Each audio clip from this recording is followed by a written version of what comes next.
যেসব দেশে প্রবাসীদের সংখ্যা বেশি এবং নিবন্ধন করা কঠিন সেসব দেশে প্রবাসী ভোটারের নিবন্ধনের সময় বাড়াতে ইসির কাছে আহ্বান জানিয়েছে বিএনপি।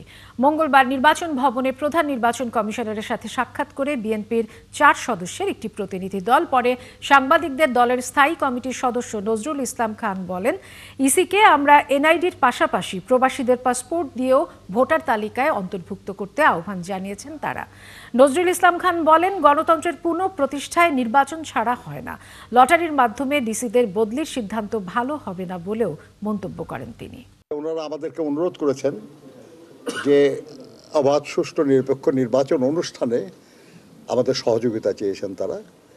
আমরা অবশ্যই তাতে সম্মতি জানিয়েছি যে নিশ্চয়ই আমরা সহযোগিতা করব এবং নির্বাচনী আচরণ বিধি মেনে চলা, যাতে করে সুষ্ঠু নির্বাচনটা সম্ভব হয়।